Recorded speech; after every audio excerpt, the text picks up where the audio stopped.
making of the battery, the construction, and the risks. So Veronica has touched a point. I would like to go a little bit deeper on those points.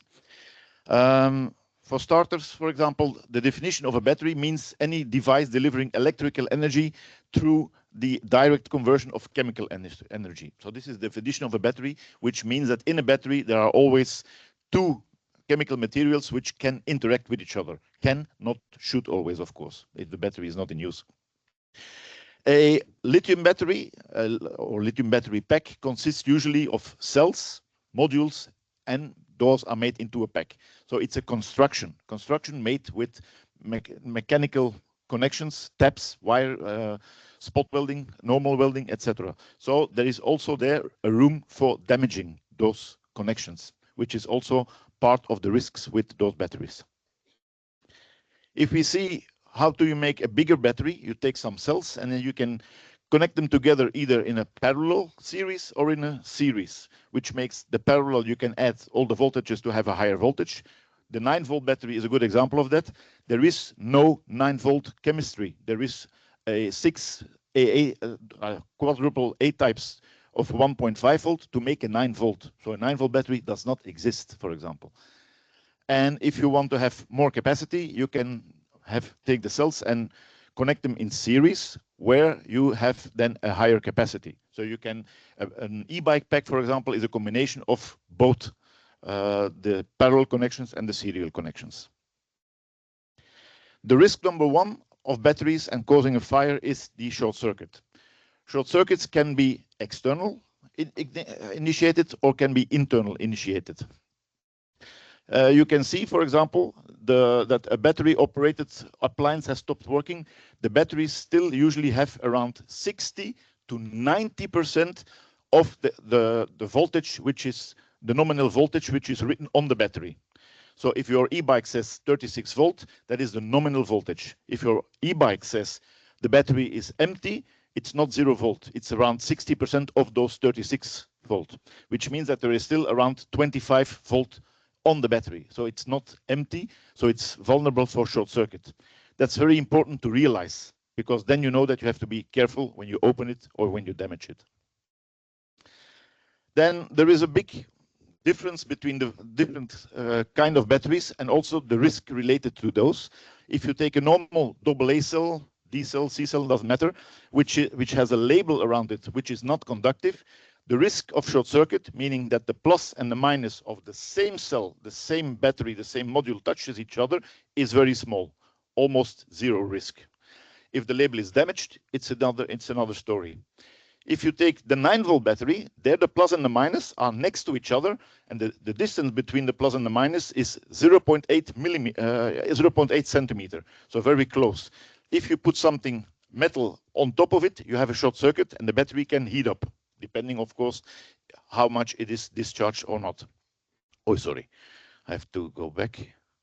And then something I would like to highlight, because we are here to speak about lithium-ion batteries and embedded batteries, but a big risk today is also the lithium not rechargeable coin cells, which we find in many appliances, going from your car keys to the shelf labels in the shop, for example.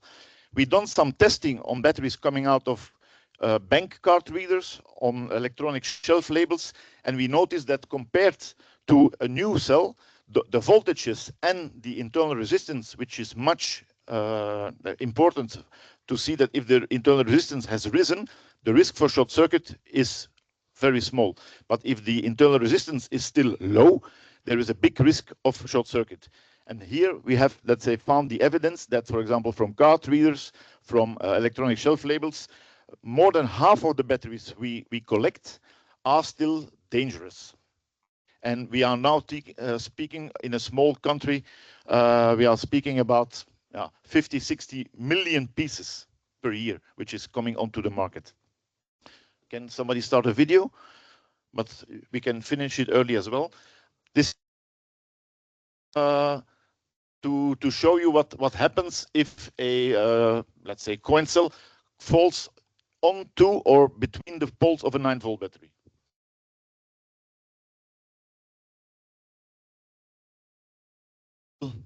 It still has enough power, will heat up. The heating of the poles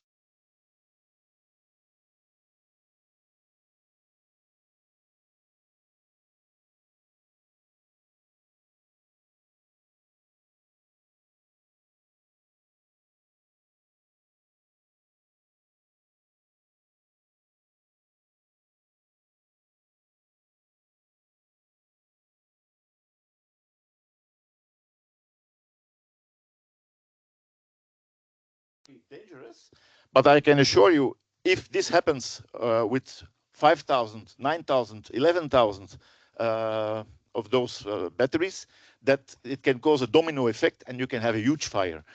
I give you an example. I think a bank card reader, maybe every household has one, a bank card reader. There are 1 or 2 batteries inside. Electronic shelf label, if you go to the supermarket, please, next time, if you look at the shelf or the products and you check the price and they have an electronic shelf label, an average supermarket has around 8,600 products. Each product has a price tag. In each price tag, there are on average 2.5 coin cells. So the numbers are huge. And they all end up with operators to dismantle and take out the battery normally.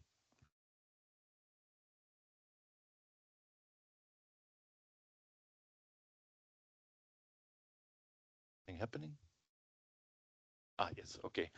So the best protection, whether at home or when you are an operator, is to, let's say, put some tape or isolate the poles of a 9-volt battery.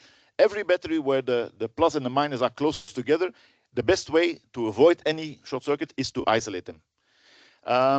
Here you have 2 examples of our bins. You see on the green examples, on the left-hand side, you see a large volume of coin cells together, which is dangerous because they all touch each other and they make a lot of short circuits. So this is a dangerous situation. On the right-hand side, you see also a number of coin cells in between the other cells. There, the risk is very small because the batteries are dispersed between other batteries. So one should, especially operators, having questions to dismantle a lot of card readers or a lot of electronic shelf labels, should be very careful. And we already have a few partners where these dismantlings are taking place, which have, let's say, hundreds of thousands of batteries, and still they take our advice and they tape them just to avoid contact and short circuit.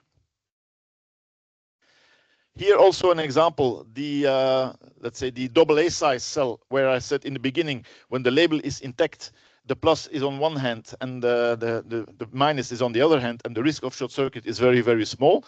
That is correct. But if you see, if you remove the label, you have the same situation as a coin cell. Namely, the plus and the minus are 0.2 millimeters apart. So the label is also a very important part on a cell to avoid a short circuit.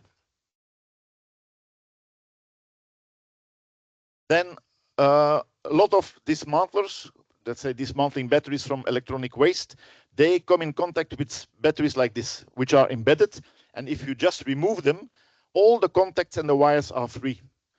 Normally, you should wrap them in plastic film, because if you all throw them together and then you throw your screwdriver into it as well, we had a case last week, then it can cause a short circuit and a reaction, and the total bin or the total ASP can start burning. So I know it's something extra which takes time, and time is money.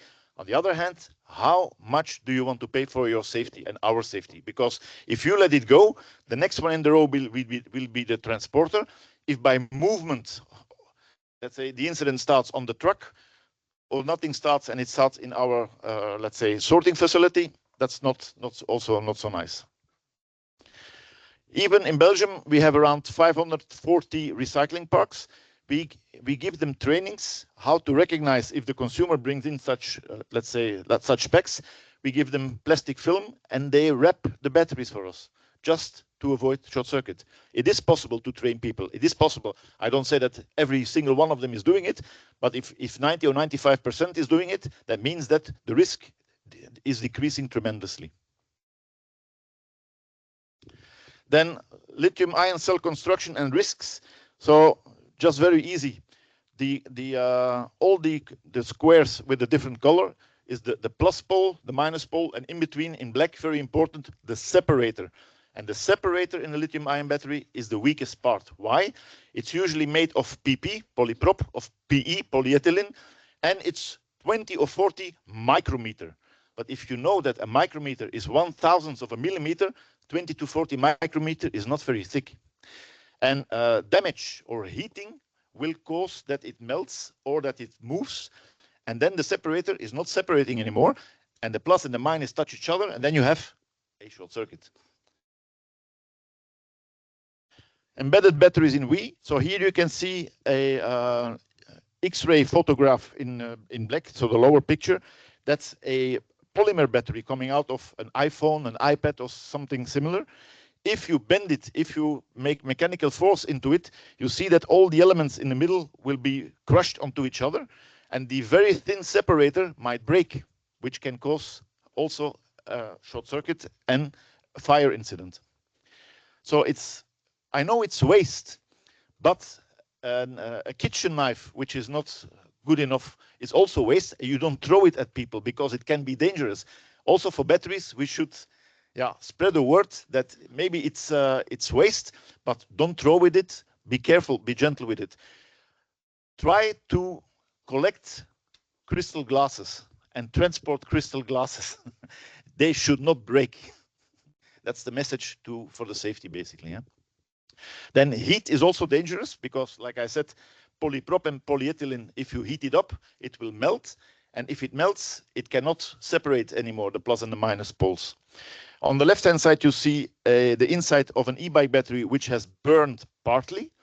But the lower you go in the modules, you see 4 modules, 4 rows. The lower batteries seem to be intact. I said seem to be intact because it can be that by the heat generated by the upper batteries, the separator of the lower cells has melted a little bit. And if you manipulate or drop it, that the reaction of the short circuit happens, and this catches fire again. So if you see semi-damaged batteries by heat, you should be extra careful because with the non-damaged batteries, the separator inside might be damaged, and that you cannot see from the outside, of course. And then on the right-hand side, some, let's say, hobbyists or let's say workshops which are not very clever or trained, they try to heat up the battery to remove it from the foam because it's glued, and when the glue becomes hot, you can remove the battery easier. But if you heat too long, the separator of the battery will melt and cause a short circuit and a fire. Mechanical damage.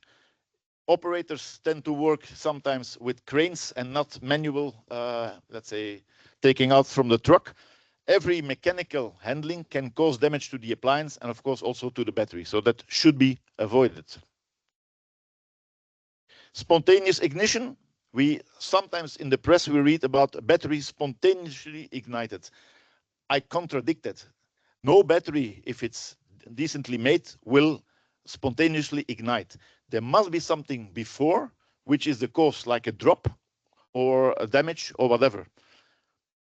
So like I said, sometimes it's only waste. Even sometimes in our own sorting facility, I see some employees throwing a battery 2 meters away, and I go over and explain to them it's not very clever because the reaction can come 1 hour later, 1 day later, 1 week later.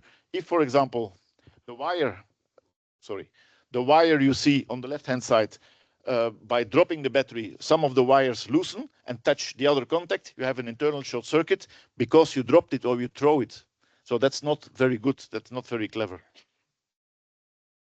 Then also sometimes we see that operators, they get contacted by a certain producer saying, we did a recall in the market and 10,000 vacuum cleaners should be returned. Can you handle them? Those appliances should be treated very, very carefully because especially, why don't you ask what is the reason for the recall? And if it's the battery, you know that you have to be very, very careful. Sometimes we get requests, can you take these batteries? And then if I ask why was the appliance recalled, I don't know. Ask the question. You should not be naive. If you are an operator, you are responsible for your plant, but also for your workers. To protect them, ask more questions. So in summary, regardless of your interaction with used batteries, be aware that used batteries usually still, partially at least, or very high sometimes, in electrical charge, and that the care and attention is very necessary to keep things safe. Train your people, train your staff to know all this and to recognize potentially dangerous batteries and battery situations.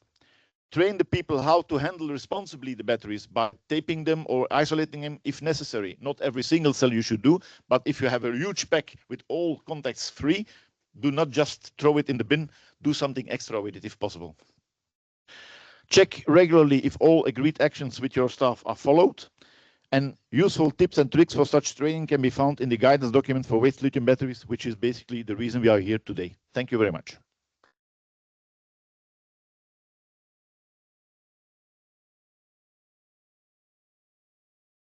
We've got time for a few questions from the floor, because before Benny, some people said consumer awareness campaigns, that's absolutely crucially important. And now Benny says it's actually training of staff at the collection points. Hello, thank you. I have a question. So you talked about the handling, proper handling, the damages that can occur, that can bring fires. As a recycler, my question is, you represent the EPR schemes, and you kind of tell us what to do, but the cost must be covered by the EPR schemes. Yes. So that would be my question. How do you think the way it's forward with the current legislation? Because we have to have like technical requirements to reduce the fires, but there are really high costs associated to maybe another kind of transport, also to stop transport in bulk, and to handle very carefully the equipment. So how do you see the cost coverage of this issue? Thank you. I will ask you another question in return. If tomorrow the fuel prices double, what will your logistics partners do?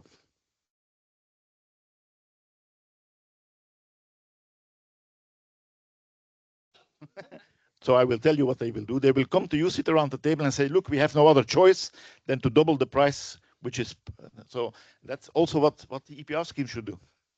Thank you. I like this answer, thank you. You expected that answer, didn't you? Peter Novotny? Yeah, thank you. Peter Novotny, Willabex.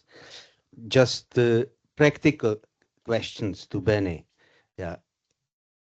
You talk about the tapes to be stick between two poles, plus and minus.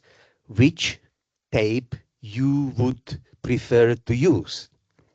I mean, the plastic or textile or with the glue or any tapes? What will be the impact for the recycling, if any? Zero? Yes. Okay, okay.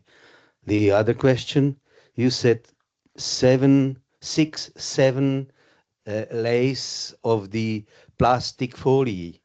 Do you think that the plastic recyclers can produce for some to have only one layer?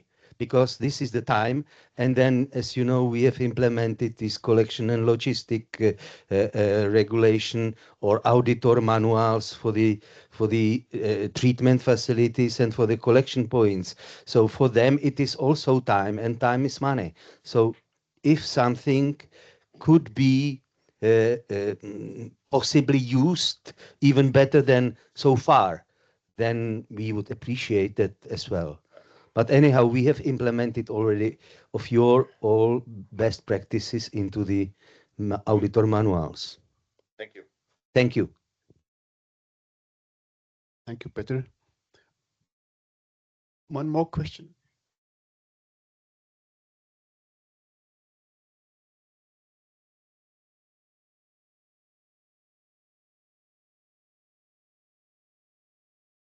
Hello, Joke Veramme, POS Plus Belgian EPR for household packaging.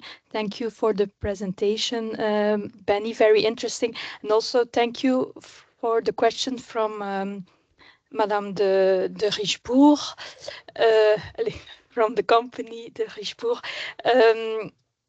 It was a very interesting question because we are responsible for household packaging, and we have lots of batteries in cardboard paper and in plastic and metal packaging.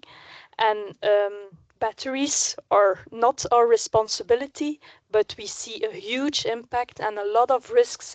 We had one person who died last year in one of our sorting plants because of a fire.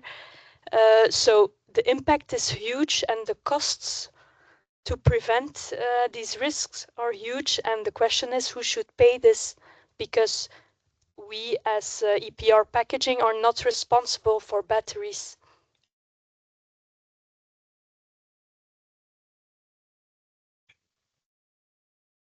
So that's a very good question, and indeed, we read about this unfortunate incident last year. As a reaction, I made some of my people visit these PMD plastics and paper collection and sorting plants to ask them, if you have so many batteries, you should be a collection point for BEBAT as well. None of them said we don't have so many batteries, so it's not worthwhile to leave a barrel here. So please allow me to let's say look at it from a realistic way. On the other hand, you are correct that if there is a problem, somebody should pay for it.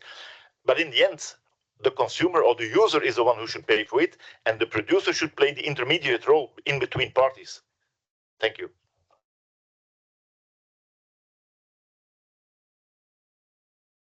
Okay, there's a question online. Magdalena, will you read it out loud, please? There is a comment from Morten Onsen from Norsirk, who says that transparent tape is better if you use an optical sorting system for your batteries.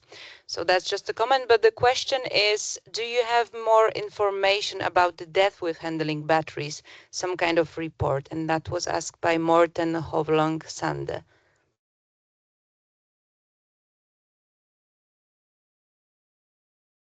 Yes, if you have any kind of report, if there was any follow-up, as I understand it, about this death linked to the handling batteries, that was mentioned. Yes.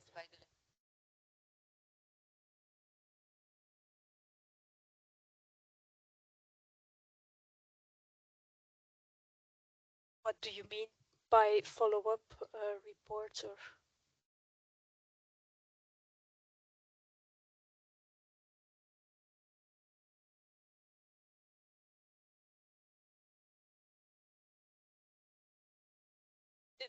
It's very difficult. What we do in Belgium is we try to collect data, but the most data is found in little incidents. For example, we have batteries of electronic bikes or batteries of small tools that we find. So actually for us, the change in legislation that the batteries will be easy, that they will be easy,